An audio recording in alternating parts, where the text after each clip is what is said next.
जाना है, तो मैं डॉक्टर साहब को समय दे रहा हूँ, वो इस अवसर पे अपने विचार रखें। नमो बुद्धाय। धन्यवाद।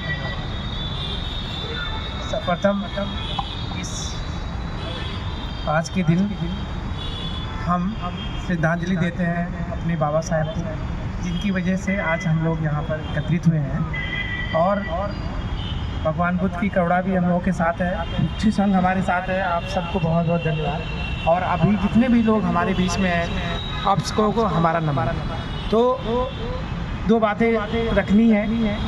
शुरुआत कहाँ से होती है? जब हम एक दूसरे का जुड़ते हैं। बहुत अच्छी लाइन लिखी हुई है यहाँ पे, बुद्ध धर्म का प्रचार प्रसार करना ही सच्ची मानव सेवा है, ये बाबा साहब ने बोला था।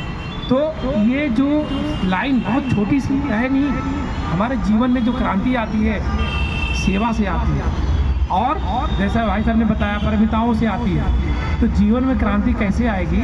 जब आप बाबा साहब, कबीर साहब और तथागत के रास्ते पे चलते हैं। जैसे मैंने अपने जीवन में क्या पाया, मैंने कभी भी अपने जीवन में नॉनवेज नहीं खाई, और आज भी आपको बता दें मैं नॉनवेज से दूर रहता हूँ।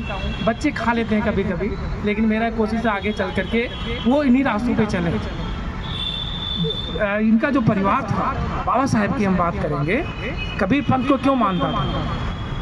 सकपाल जी इनके जो पिताजी थे, बहुत अच्छे भजन गाते थे, और कबीर साहब के एकदम बिल्कुल उनके भजनों में मस्त रहते थे, और उसका पूरा परिवार पे असर आया।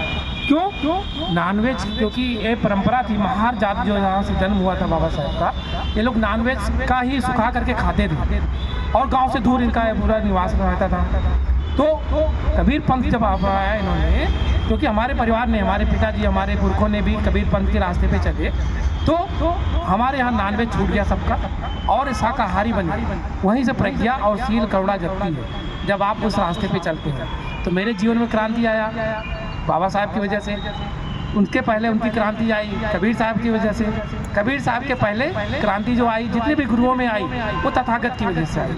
तो एक चेन, बड़ी सी लंबी चेन है, जिसको हमें और आगे बढ़ाना है, और ये जो 21वीं शताब्दी को और आगे ये चेन, ऐसी क्रांति और करने वाले लोग जन्म लेंगे, और वो दूर नहीं, हमारे आपके ही बच्चे होंगे, हम ही आप में से निकलेंगे। तो उस रास्ते पे चलना है जहाँ एक दूसरे के जोड़ सके। आज छोटी सी लाइन में अगर हम आपको बताएं, महापरिनिर्वाण का मतलब जो है क्या है?